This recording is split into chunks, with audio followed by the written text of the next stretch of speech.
ఇప్పుడే country delight app ని download చేసుకోండి. Download the country delight app now. Sir ఇప్పుడు ఫస్ట్ మా అమ్మాయి జీవితం బాగుపడాలి కదా. ఇప్పుడు మేము అడిగేది మా అమ్మాయి జీవితం, ఆయనేమో మా అమ్మాయి జీవితం వదిలేసి ఎవరియో అంటే మాట్లాడుతున్నాడు. క్లియర్ గా చెప్పేసింది కదా, మా అమ్మాయిని ఆయన ఉండే దగ్గర ఉద్దేశం లేదు, క్లియర్ గా చెప్పేసింది సార్ ఆ అమ్మాయి అసలు first నుంచి కూడా. అసలు ఇప్పుడు ఆ ఇంటిమేట్ వీడియోస్ అనేది ఒక వేరే థింగ్. నేను ఒక భార్యగా చూసే రైట్ నాకుంది కానీ బయట పెట్టే రైట్ నాకు లేదు. పోలీసులకు కూడా ఇవ్వలేదు లీగల్ నేను ఎవరికి ఇవ్వలా. ఓకే, నేను మా ఇంట్లో వాళ్ళకి కూడా చూపించిన, ఓన్లీ నేను చూసాను అవి. ఓకే. నేనేమంటున్నానంటే సార్, ఇప్పుడు ఇంతవరకు తీసుకెళ్ళటం బదులు, సరే ఓకే తీసుకెళ్ళినా నాకు అనవసరం, వాళ్ళంతటా వాళ్ళు వచ్చి కూరుకున్నారు ఇందులో, నేనేం లాగల. కాకపోతే వీళ్ళు ఆడియోలో మాట్లాడింది ఎవరికి వినిపించలేదా? మహేష్ గౌతమ్ వాళ్ళ వైఫ్తో ఉండి గౌతమ్ని బెదిరిస్తుంది ఎవరికి వినిపించలేదా? ఇంత మాట్లాడాక కూడా ఎందుకు అంటే వీళ్ళ ఫాదర్ నిజంగా రితు చౌదరి అనే అమ్మాయిని కాపాడటానికి వచ్చాడా, లేకపోతే మిగిలిన వీడియోస్ కూడా బయట పెట్టాలని వచ్చాడా? రితు చౌదరి మీద స్కామ్ చేస్తున్నారు వీళ్ళు. నాకు ఇప్పుడు కొత్త డౌట్ వస్తుంది. ఎందుకు నిన్న ఆయన ఒక్కసారిగా మీరు మాట్లాడేటప్పుడు మైక్ తీసేసి వెళ్ళిపోవాల్సి వచ్చింది? ఆరోపణలు కదండి సార్. బికాస్ ఆఫ్ మీ వల్ల, మీ నాన్నగారు వల్ల, లేకపోతే మీ అమ్మ, అంటే ఎవరు మీ ముగ్గురులో ఆయనకి నచ్చని వ్యక్తి, ఆ ముఖం చూడాల్సిన రిక్వెస్ట్ చేశారు సార్ 10 minutes సార్ ఆయన మొహం చూడాల్సిన అవసరం లేదనుకుంటే వెళ్ళలా. నా కొడుక్కి హెల్త్ బాగాలేదు, ఎమర్జెన్సీ అయింది అనుకుంటే వెళ్ళాడు. నా మొహం చూడాల్సిన అవసరం లేని ఆయనకి ఎవరి మొహాలు చూడాల్సిన అవసరం లేదు, to be honest.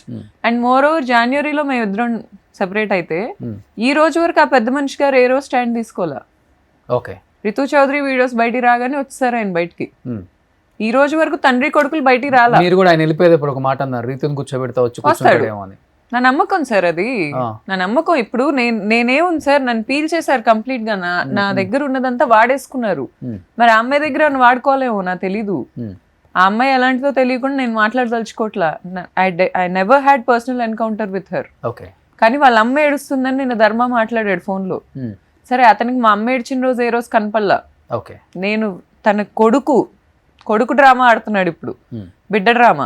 August 15th ఒక కార్ వచ్చి మా విల్లా దగ్గరికి ఇలా వస్తువులు ఇసిరేసి వెళ్ళింది. మా సెక్యూరిటీని అడగండి, మా కమ్యూనిటీలో వాళ్ళు పరిగెత్తుకుంటూ వచ్చారండి. ఎవరు ఆ పర్సన్? మహేష్ వాళ్ళ వర్కర్స్.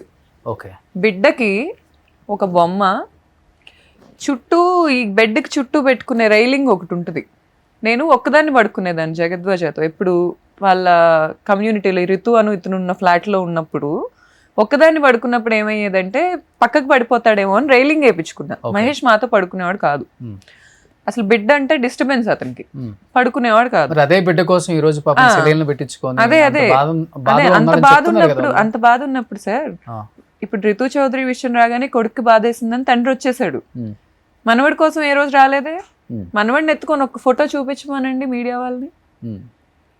నా మనవడికి అన్యాయం జరుగుతుంది, నా మనవడికి అన్యాయం జరుగుతుంది అన్నారు ఆయన నిన్న. నా మనవడికి అన్యాయం జరుగుతుంది, నీకు 80 ఎకరాల పొలం ఉంది, సరే నువ్వు ఎక్కడైనా తీసేసుకున్నావో లేకపోతే నీకుందో ఇవ్వు, ఎందుకు అన్యాయం చేస్తున్నావు? మరి జనవరి నుంచి ఏంటి ఆయన చెప్తుంది కూడా అదే కదా, రేపు నేను ప్రాపర్టీ ఇస్తాను, ఆ అమ్మాయి 30 years ఇంకొకరిని పెళ్లి చేసుకుంటుంది, నా కొడుకు ఇంకో దాంతో వెళ్ళిపోతాడు, వీడి బతికేంటి, నా మనవడి పరిస్థితి ఏంటి అని ఒకటి మాట్లాడుతున్నారు. ఇంకొకటి ఆయన క్లియర్గా మాట్లాడుతుంది ఏంటి అంటే, నా ఇంటికి యజమానురాలు ఆ అమ్మాయి, ఎప్పటికైనా నా ఆస్తులకు వారసుడు నా కొడుకు తర్వాత నా మనవడు. ఇంత పెట్టుకొని ఇలా మీడియా ముందుకు రావాల్సిన అవసరం ఏముంది అనేది ఇంకొకటి. ఏంటంటే ఆ అమ్మాయి ఏమో మీడియా ముందు నా కొడుక్కి మీరే దిక్కు, మీరే మాకు బ్లెస్సింగ్స్ ఇవ్వండి, మీరే మా వెల్ విషర్స్ అని మాట్లాడుతుంది. పక్కకు వస్తేనేమో ఎంత ఇస్తారు, 10 కోట్లు ఇస్తారా, ఇల్లు ఇస్తారా, చూపిమనండి, ఏమిస్తారు,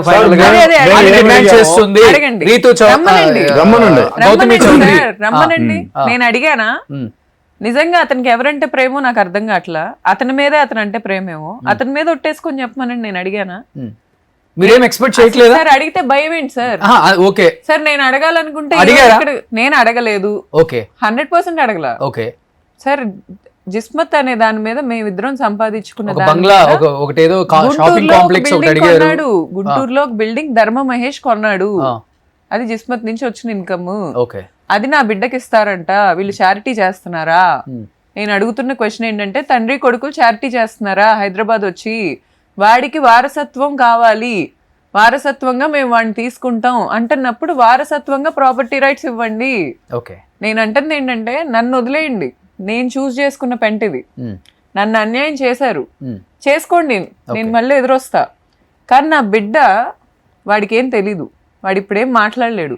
ఇతను స్టిల్ నా బిడ్డని వాడుకొని మరీ సింపతి గెయిన్ చేసుకుంటున్నాడు ఈరోజు.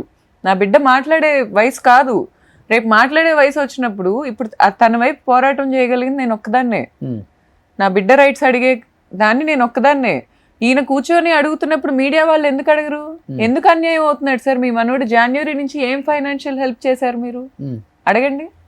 జనవరి నుంచి కాకాని బాబు గారు so called land lord, so called richest person in Andhra Pradesh and Telangana, what help he provided to financial help? ఏం ప్రొవైడ్ చేశాడు మనవడికి? అంటే ధర్మతో నేను మాట్లాడినప్పుడు నాతో ఒకటి అన్నాడు, ఇష్యూ జరిగిన తర్వాత మీరు నా ఇంటర్వ్యూకి వచ్చిన తర్వాత నేను ధర్మతో మాట్లాడాను, బాబు పుట్టిన తర్వాత 25 లక్షలు గోల్డ్ పెట్టాం బాబుకి అన్నాడు. నిజమా అది? సార్ బాబు పుట్టాక ఒక హారం కొన్నారు. ఓకే, ఇక్కడే రోడ్ నెంబర్ 10లో ఏదో షాప్ లో. అది 25 లక్షలు కాదు, 40 లక్షలు.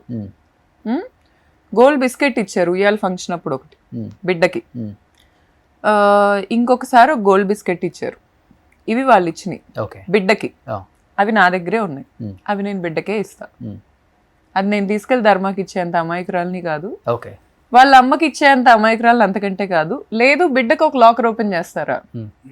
అంటే మీరు అన్నారు కదా బిడ్డను పట్టుకొని ఎత్తుకొని ఒక ఫోటో ఏమైనా ఉందా అన్నారు కదా, మరి ఇష్టం లేకపోతే 40 లక్షల డాలర్ అన్నారు, 2 బిస్కెట్లు ఇచ్చారు అన్నారు, ఏదైనా ఒక కోటిన్నర దాకా ఓన్లీ గోల్డే వాడి మీద ఇష్టం ఉంటేనే ఇస్తారు కదా. ఒక 60 లక్షలు, ఒక 60 లక్షలు. మరి ఇప్పుడు ఫోటోనే లేదన్నప్పుడు ఎందుకు ఇచ్చారు అయ్యి? మరి ఎందుకు ఇచ్చారు అంటే సార్, ఇప్పుడు ఆవిడ కొనింది యూనిసెక్స్ హారం. యూనిసెక్స్ అంటే మగాళ్ళు ఆడోళ్ళు వేసుకోవచ్చు, కొడుక్కి బిడ్డకి కలిసి అన్నట్టు చెప్పింది అప్పుడు. ఓకే, ఇప్పుడు ఇచ్చారు సరే, నేను డినై చేయను. వాళ్ళలాగా వాళ్ళు ఇవ్వలేదు, వాళ్ళు లేనోళ్ళు నేను అన్ను, ఇచ్చారు సరే. జనవరి నుంచి ఈ పెద్ద మనిషి ఎందుకు రాలేదు మా ఇంటికి? మీరు రానివ్వలేదనే కదా ఆయన వాదన. ఎవరు చెప్పమని? కొడుకునే బయటికి గెంటేసింది. చెప్పమనండి సార్, మీడియా ఛానల్ కి మీరు రానిస్తారా? నాకు ఒక విషయం అడగండి రోషన్. ఇప్పుడు సంతకం పెట్టించేసుకొని జిస్మత్ది బయటికి గెంటేసింది. ఈ రోజు నేను ఇక్కడికి వస్తాను, మీరు నన్ను తోసేస్తేనేగా తోసినట్టు. సుమన్ టీవీ బయట మనుషుల్ని పెట్టి ఎలా చేస్తారు? మీరు ఇంటికి వస్తే ఎలా చేస్తున్నారు? 100%. అసలు ఎప్పుడు వచ్చారు సార్? ఎప్పుడు వచ్చారు నాకు చెప్పండి. యాక్చువల్గా నేను ఆయనతో మాట్లాడటానికి కూడా ట్రై చేస్తున్నాను, రావాలి ఆయన మరి ఇక్కడికి. సార్ ఇప్పుడు ఒక మాట అన్నాయండి, ఆడోళ్ళ విషయం బయటికి రాక ముందు వరకు వాళ్ళ బిడ్డకి వాళ్ళ అమ్మ ఈ గోల్డ్ పెట్టింది. పుయ్యాల ఫంక్షన్ కి వాళ్ళ నాన్న వచ్చాడు. ఫస్ట్ బర్త్డే చేయలే బిడ్డకి. ఏంటి ఇంటెన్షన్? ఫస్ట్ బర్త్డే చేయలే, టీజర్ లాంచ్ చేసుకున్నారు, నా బిడ్డని నన్ను తీసుకెళ్ళా. మేబీ వేరే ఛానల్లో ఉన్నారు అనుకుంటా. ఈ టైంకి ఆయన కూడా వస్తా అన్నారు ఇక్కడికి. అసలుకి రమ్మనండి సార్, నేను కూడా అడుగు.